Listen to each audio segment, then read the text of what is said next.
Hello everybody, welcome back to my channel. My name is Rob, this is RH Midwest Comics, and today we're going to talk about this, the Heritage Signature Auction. The Signature Auction happens every couple months. You know, Heritage has auctions every week, all week long, different things, comic book auctions every week, but the Signature Auction is roughly every 2 months or so. So, today is Tuesday. I'm filming this on a Tuesday. The Platinum Session books, which means the biggest books, start ending on Thursday, so in 2 days. And what we're going to do today is I'm not going to go through the book. I've done that before on videos. I'm actually going to show you where the books stand online with 2 days to go and what the biggest bids are on the biggest books. And we'll take a look at some Golden Age, Silver Age, Bronze Age stuff, and we'll just get an idea of where everything stands with 2 days to go, okay?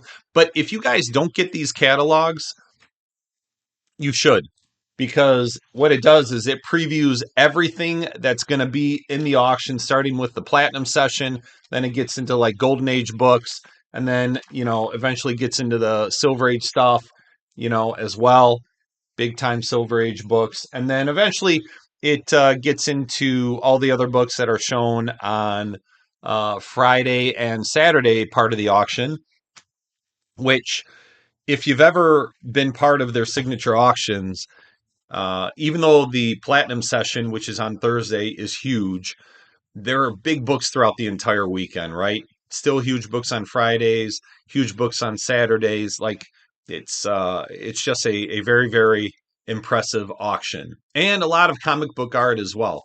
Okay, but without further ado, let's go switch to online. So here it is. When you go to the Heritage Auctions website, you will see right off the bat that the signature auction ends April 3rd through the 6th. So Thursday, Friday, Saturday. Oh, it must go through Sunday. So my mistake. If I said it only went through Saturday, it goes all the way through Sunday. We're just going to go right into viewing the lots here. And when you bring it up, it automatically sorts by best match. And I believe best match really has to do with when they actually end, right? So it goes alphabetically by the first day it ends. So this says 1 day left, but it really means 2 days, because if it were less than 1 day, it would say like 23 hours or, 22 hours and 13 minutes or something like that. So these books all end on Thursday. All right. And what we're going to do is we're going to sort by highest price, and we're going to see where some things are at. So you can see right here, just under 1,500 items in the entire signature auction. And the category breakdown is over here on the left-hand side. And pretty impressive, over half of those 15 items are original comic art. So over 800 of the almost 1,500 items. I don't know if it's always that heavy on original art. I have not paid attention to it in the past, but that seems like a lot.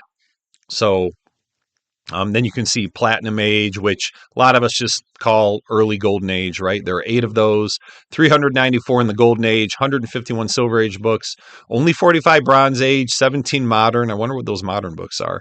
We'll take a quick glance at all these categories. But the first thing I wanted to do is really look at, so I have this sorted by highest price, and you can see the first 2 items highest price right now are comic art items. And the first one is the cover art for Marvel Spotlight number 32, which is the first appearance of Jessica Drew as Spider-Woman.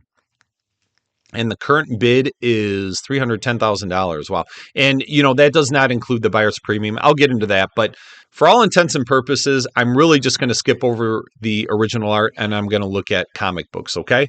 So when we go to our first comic book, DC Detective Comics number 1 in a 6.5 from 1937. This is unbelievable. Look at this thing. So here we go. Detective Comics number 1, like way before Batman, right? Who came in at issue 27. So you can see here it says first issue of the title, DC Comics was named after, DC being Detective Comics. This is a Vin Sullivan cover, and I do not know much about his work, but if we zoom in here just Look at how nice this comic is. 1937. Really impressive. So you can see it's got some creases down here, right? A really long crease. What is that? Probably 4 inches or so. Another crease over on that side. Something weird going over the letters here. Little bit of a spine split, very small. What is that? Maybe a 1/4 of an inch. Staples look okay. I don't think there's any rust there. Oxidation for sure. Some spine wear. The top staple is sunk in a little bit. But is this a 6.5? Yeah, I guess so. I don't know. I think CGC is a little bit more generous with Golden Age books. But let's look at the back cover. Okay, so a lot of foxing on the back cover here, and I think this might be ink transfer here. You can see letters. I don't know if that's bleeding through from the inside or if that's ink transfer from another comic, but a lot of foxing on here. And of course, it's always possible that foxing could have happened while it was encased, but based on the barcode being here, the 3D barcode, this is, when do those come out? Maybe a year ago, the barcodes? I don't remember for sure. Regardless, right? We're not here to grade the books, just here to look at some amazing pieces of comic book history. So this book, this one I'm talking about, even though it says the current price, the current bid is $140,000 back on that main page, you have to bring in the buyer's premium because that is the price that will be shown on GPA. So current buyer's premium with buyer's premium is $168,000. All right. When they go live on Thursday, this is guaranteed to get some more bids. So that 168,000 will go. Will it go up to 200 grand? I don't know. Maybe. I haven't looked at GPA. I do have GPA pulled up here. Actually, let's just take a quick look. Let's look. Detective Comics #1. All right. So a 6.5 has never sold according to GPA. 6.5, right? Oh. But let's see. The most recent sale of a close grade is a 5.0, was sold 3 years ago for $108,000. So will that 6.5 get to 200,000? It could, but I don't see this thing going up to like $300,000, $400,000, $500,000. We'll see. If you get some very wealthy people, a couple extremely wealthy people getting into a bidding war, yeah, it could go crazy. So we'll see if that happens or not. Let's look at the census. All right, so here's the census. Only 17 blue labels. That is wild. And only one grade that's higher. Wow. So this is the second highest grade in existence, tied with a couple others. All right, so definitely a rare item here. Okay, so that is leading in bids for the comic books. The next one up, we'll go through a few of these, and then we're going to get into some of the other categories, right? And just see what the biggest books are for Golden Age, Silver Age, Bronze Age, so on and so forth. All right, Incredible Hulk #1. Beautiful book, 9.0. Just awesome. Really impressive. Off-white to white pages. You know, if it were white pages, this thing would go for an even higher amount. So it's currently at $150,000. Let's take a quick look and see what a 9.0 could likely go for. Scroll all the way up to a 9.0. All right, so there hasn't been a sale in over 6 years, 2019, and it sold for $216,000. What did I say it's at? 150? Well, considering an 8.5 went for $245,000, I'm guessing this could eclipse the 216,000 back in 2019, right? This is before the whole COVID boom and everything. And even though prices have dropped a lot, they have not gone down for big keys like this, down to the pre-COVID levels yet for a large majority of big keys, especially a grill like this. So yeah, this thing will probably go between $250,000, $300,000 is my guess. We shall see. So, and let's look, how many 9.0s are there on the census and how many above? So believe it or not, there are 14 9.0s. And then 7 grades higher, 6 9.2s and 1 9.4. All right. I'm surprised to see that many 9.0s. Interesting. That's Hulk number 1. Next biggest comic, Amazing Fantasy 15 in a 7.5. So let's take a quick look because we know AF15 struggles with Marvel chipping. If you look over on the the right hand side here, there's a little bit kind of right in the middle of the right hand side. Very little anywhere else, right? There's some other things going on the edge, but not a ton of Marvel chipping. Definitely have seen worse. So currently at $110,000. Let's take a look, see how that compares to recent sales. Okay, 7.5 sold about 6 months ago, $156,000. I don't know. If I were a betting man, which I'm really not because I don't like losing money, I would guess this is not going to get to that level. I could be wrong, but has there been anything that has sold even more recent than that? November, a 6.5 sold for $90,000. It's tough to make a comparison.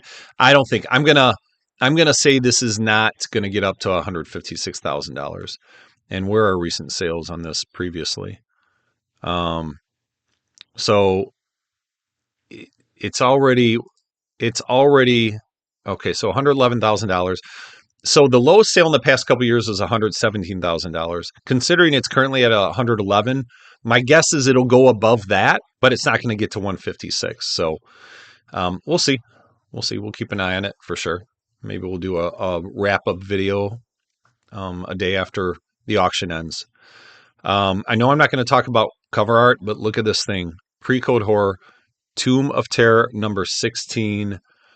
This is an amazing cover by Lee Elias, and I'm surprised it's only at 65,000 plus 20%, whatever that is. So close to 80,000 maybe. That would be an amazing piece to own. Let's just take, okay, this is the only other cover art that I'm going to do a quick look at. All right. And I just wanted to zoom in. Actually, let's go to this one because the second picture shows what the entire page looks like, because you have this border on here and it looks like, I don't know if that's like ink stains or coffee stains or whatever, but I like looking at all the little things that are written on it. So you see tomb here, down on the bottom it says Spartan 4-color. I'm sure somebody knows what that means. I don't. 7.25 by 10.5. I'm guessing that's the size of the cover. And then it says sharp silver prints for repro. So for reproduction, I guess they're using silver prints, whatever that means. I don't know what this word is here. If anyone can see that and knows what it is, let me know. 690 circled. But when you stare at this art, I mean, you can see the inks, markers, pens, whatever, pencils, whatever was used here to create these dark colors. You just have a really good view of, the original, putting the original pen or markers or pencils right to the piece of paper. I just really like looking at this stuff. So anyway, I'm a sucker for pre-code horror, so I wanted to look at that a little bit more. All right, let's get back to comics. Okay, next biggest one, Fantastic Four number 1 in a 7.5. And that one is currently at $60,000. So, of course, we're going to go in and see how close it is to current sales. 7.5, right? So 5 months ago, sold for $78,000. And where's that compared to where it used to be? So you got that big bump up here, but that was in 2022. So if this thing doesn't get any more bids and it stays at $60,000, it would be the lowest sale since 2019. So I'm going to guess that it's going to get more bids, but it won't get up to this last sale. It won't get up to $78,000. Just with the way the market's going, kind of like what I said on the other book as well, I don't think it's going to get to the last sale. All right. And then we've got another AF-15. We've got a Captain America Comics #1. It's restored. Am I wrong that whenever I see purple labels, I just kind of skip over the book? I'm sure some people will agree with me and others will not. I feel like, uh, I don't know, like it's not wholesome or something like that because of all the work that's been done to it. I mean, if you look at this book, if we zoom in, it's had a lot done, right? It's got glue on the cover, spine splits were sealed to the cover. The cover was reinforced, the staples were replaced, and it's got a 7.0. Don't get me wrong. For anyone that owns this book or is going to own it, I think it's great. But if I had a choice, I'd want like a lower grade blue label. I don't know that I'll ever own a Captain America Comics #1. I think I will, but I haven't owned one yet. Still, great book, but I just kind of skip over when I see purple labels. So, all right, let's look at this one. Even though this is a 1.5, Suspense Comics #3, probably one of the biggest Alex Schomburg grails out there, and it's very, very rare. In fact, let's look it up. Suspense Comics #3. I think I have this title saved. If I don't, shame on me. I do. Issue 3. All right, let's bring up the census. So 30 total in a universal blue label, and 4 of them in a 1.5. There are 12 that are graded less, and then you've got onesies, twosies, all the way up to a 9.2, which would be crazy to own. That, I'm guessing, someone probably knows, but I'm guessing that's like $1 million book. I don't know, I could be really wrong on that. But regardless, classic bondage cover. L.B. Cole did some interior work as well, but it is known as being an Alex Schomburg cover. So let's take a quick look at this. There's going to be a lot of issues with this book. Still, what a beautiful cover. And very interesting. So later on in his career, he used to start putting his first name on the comic book art, and he would spell it backwards. So Alex would be Xela on the cover. But this one, I've never noticed this before. He actually put his last name on there. So you see all these Nazi guys that are hooded, and then the main guy here that's about to sacrifice this woman who's all tied up. And I think this dude is coming in to rescue him, but he's been seen by that guy, so who knows if it's going to happen. Has anyone read this book? Is this one of the stories in the actual book? Because I know a lot of times in pre-code, the cover art was completely different than the interior stories. So curious if this story is inside the book. Let's take a quick look at the backside as well. So, okay, a serious spine roll here. And my guess is they didn't want to fix it because the cover was just too weak. Maybe the attachment at the staples. And when you look at the spine here, even on the front side, I wouldn't be surprised if the cover is detached. And if it is detached, why wouldn't you want to fix the spine roll? Unless the interior pages are weak as well. And we can actually go to the grader's notes. So one thing I like about Heritage, they actually have a link to go to all the grader's notes here. So you just click on this link, takes you to CGC website, and here you go. It does not say the cover is detached.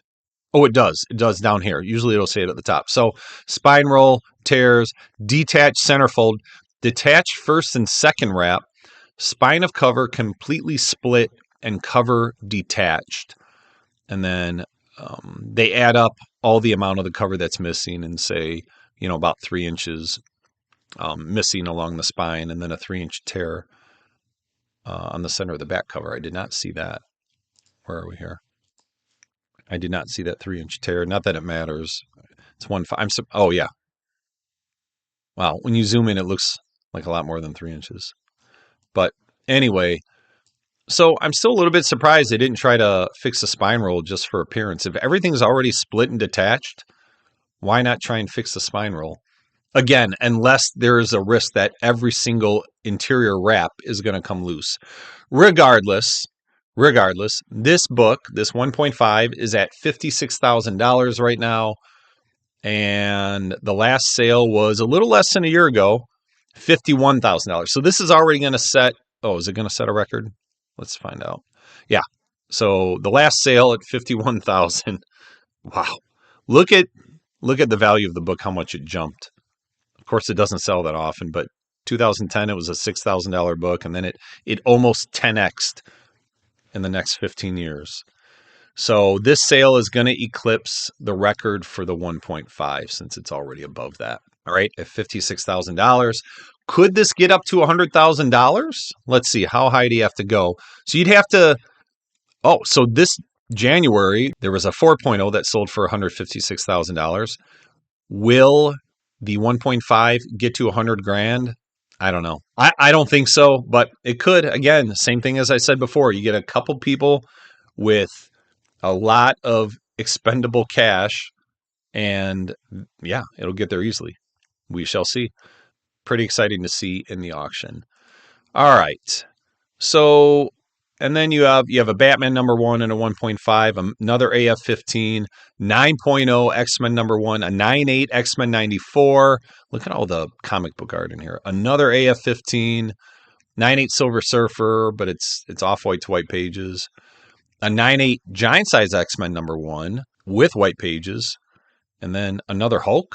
Okay, so you see some amazing, amazing books. Let's take a quick look at the different categories here. All right, so Platinum Comics, right? These are really, as a lot of people would say, just early Golden Age comics from 1897 to 1937. So you see here the Tech #1. You have a Tech #3 and a 4.0. Only at $7,000, just under $8,000 now. Of course, you got to add in the buyer's premium. I wish they would show that on this preview page. I'm going to suggest that to them. They should, my opinion, they should always have that on there. Tech 8. So you have a Tech 1, Tech 4, Tech #8, all these pre-Batman Detective Comics.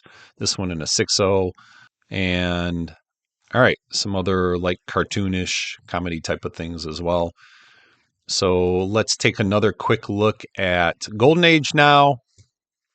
Cap #1, Suspense Comics, that Batman #1. Here's Detective Comics 38, first appearance of the Boy Wonder, of Robin in a 6.0. Another Batman #1 in a 0.5. That thing is rough, but still would be awesome to have. It's a blue label. Dynamic Comics #8. Submariner Comics #1. This is not his first appearance. And Submariner's first appearance, I believe, was in, I've known this before. I've actually shown it in my videos a long time ago. Was it another Famous Funnies comic? I can't remember if it was a comic or like a comic strip, but that was the first time he actually appeared. And then I believe he was in Marvel Comics #1 as well. So anyway, Chamber of Chills #19. In a 7.5 and a 4.5. So you have your choice. If you can't afford this one, which is probably going to go close to 20 grand or something. These both are at almost 10 grand right now, the 4.5 and the 7.5. So the 7.5 is going to go a lot higher, by the time this is all said and done. Okay, so a lot of awesome Golden Age books. Let's check out the Silver Age now. See what else we've got. And these are all sorted by highest price first. So there's that Hulk #1 in the 9.0, that 7.5 AF-15, the 7.5 FF #1, and then a couple more amazing fantasies. Look at just 1, 2, 3. There are already four of those. So it is not a hard book to get, but still huge, huge value on AF-15. The 9.0 X-Men #1. That Silver Surfer, another Hulk. I'm surprised there are actually 3 or 4 Hulks in this auction as well, because that is, as I always say, the rarest of the Marvel Silver Age keys. First, Green Goblin in a 9.6. White pages. That is awesome. Currently at $23,000 plus buyer's premium.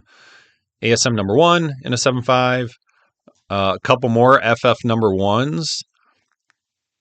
Another X-Men #1 8.5. And so you see here's a Fantastic Four bound volume 1 through 20. Someone on Instagram asked about that. Hey, do you guys like bound volumes or not? I'm not a huge fan of them, because as people do that, and they still continue to do that even today, not as often, but it requires, either putting punch holes in the spines of these amazing books or gluing them, to create the bound volume. I just don't like seeing these books going through. They're essentially being destroyed. You can still read them and everything, but I just hate devaluing those. Bound volumes do not go for nearly as much as the individual issues. So if these were kept separate 1 through 20, whoever this person is that sold the bound volume originally would have had a lot more cash on their hands if they wanted to sell it. Regardless, to each their own. I understand how it could be cool to some people. All right, another Hulk 1. First Tales of Suspense 39 we've seen in this auction at an 8.5. That is a crazy grade for that book. Silver Surfer and Galactus here in a 9.6. Star Trek #1 in a 9.6. All right, Doctor Doom in an 8.0. Another X-Men #1. And then Showcase #4. I think, is this the only one that we've seen? Was there one higher up? Did I miss it? Nope. So that's the first. It's sad seeing a Showcase #4 so far down the list. And it's a 6.5. It's nothing to sneeze at. All right. So those are some of the bigger Silver Age books as well. Let's take a quick look at the Bronze Age. I think that Giant Size X-Men #1 is going to be... Oh, it's actually in second place. So that's interesting. Do we think that the X-Men 94 in a 9.8 white pager will end at a higher price than the Giant Size X-Men #1 in a 9.8 white pager? I'm really surprised to see that, but here's what we're going to do. Let's look right now and see what the 9.8 prices are going for. Let's just take a look, because right now this X-Men 94 is beating the pants off of the GSX #1. All right, so let's do this. Here we go. X-Men 94 all the way up to a 9.8. And first thing we're going to do is look at the census. So there are 50. There are 59.8s for X-Men 94. All right, so keep that in mind. 59.8s. Last sale was $31,000 on this. Hold on. Let's see. Was this white pages? No, it was off-white. Okay. So let's go to the last white page sale, which was in January. Okay, that's what I thought. So 2 in January, $40,000, $38,000. Was that one white pages as well? No, that was off-white. Okay, so let's just say, for the sake of argument, that a white page 9.8 X-Men 94 is worth $40,000. All right, let's just say that $40,000, and right now it's going for 42. So when you add in buyer's premium, it is already over that price. It's already over the $42,000. So when we go back here again, it'll be the highest sale price of the year. And, not close. It won't get close to the record, which was $72,000, but it's already higher than any of the 3 sales this year. All right. Okay. Now we go into Giant Size X-Men #1, okay, which is currently at $31,000. And remember, I think I said X-Men #1 had 50 9.8s. Let's see how many giant size there are. 255. All right, I did not realize the disparity was that great. Wow. So there are 5 times as many 9.8s for GSX #1 as there are for X-Men 94. Okay. And the reason I'm comparing the two of them, you guys, just so you know, is because they both are the first appearance of the new team. Giant Size X-Men #1 is really the first true appearance. X-Men 94 is the first appearance in the running title of X-Men. So 9.8 is around $30,000. We said the X-Men 94 is about $40,000. Let's see if this one was a white pager, this $30,000 book. It was off-white to white. So let's go back and find the most recent white page sale. 33. Okay. Okay. So there you have it. So 33. This one was also white. So let's see, 33 and 35,000. So we're going to say $34,000 is roughly the fair market value for Giant Size X-Men #1 compared to 40,000 for X-Men #1 or X-Men 94. And again, if the census count has anything to do with that, then I would understand. I had no idea that there were so many more 9/8s of GSX #1 because I assumed it's harder to get a 9/8 in a square bound book like Giant Size compared to just a normal size book of X-Men 94. So maybe the print run had something to do that. Did they just go crazy with this print run? And then X-Men 94, which, remember, that title was on the verge of getting canceled. They went, how many issues was it? 30, I don't know, was it 30 or 40 issues of running reruns in the X-Men title until they got to 94, and that's when they started the original stories again. So maybe the print run was a lot lower on the X-Men title because it was on the verge of getting canceled. I don't know.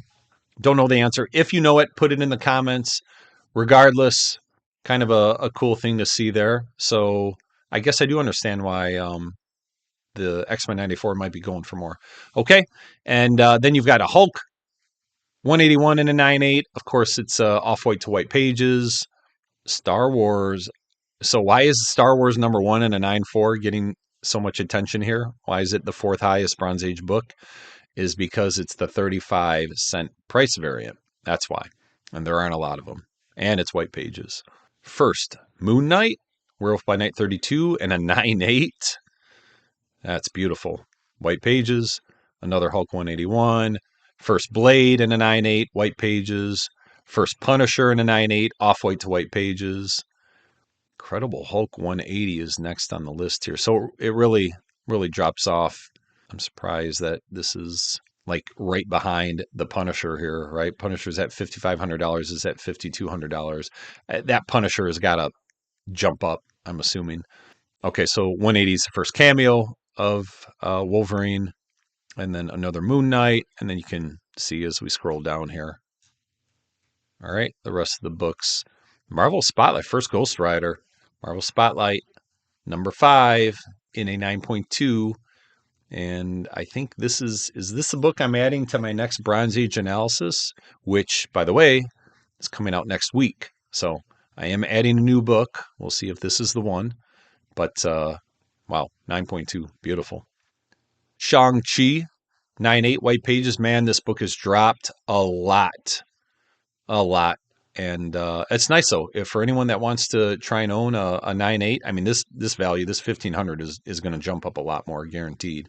I guess overall, I would say if you guys ever watch the sales from the signature auction, and it doesn't matter what day you're talking about, Thursday, Friday, Saturday, Sunday, you can still get some steals, but they're very few compared to the other auctions. The signature auction has so many eyes on them that prices kind of go bonkers and a lot of times go over fair market value and kind of offsets the corrections that have been going on. But then, the signature auction ends and all the other auctions happen over the next couple months, and then the corrections kind of continue. So be careful when you're bidding on signature auction items at Heritage. If you don't care about the price, go get it. Go get it. More power to you. But the books can get overinflated. So I think that's all I wanted to show today. I hope you guys enjoyed it. And again, find out how you get these. I don't remember how I get them. Either it's because I bought something from Heritage before I just signed up for it. So they're awesome to get. And I also get like the action figure ones and the trading card ones as well. And those are fun to look at. And I save them and I go through old ones as well. So that's it. I hope you enjoyed it. Let me know your thoughts on the auction. Are you going to be watching it live on Thursday? I will. I don't think I'm going to go live and show it, but I'll definitely be posting some results. I like to, go onto my Instagram and say, hey, record sales or, lowest price since, 2019, something like that. So I like showing the highs and lows. So again, I hope you enjoyed it. Leave me a comment. I'll get back to you. I respond to every single comment eventually. So this is fun to do, though. Until next time, have a great day.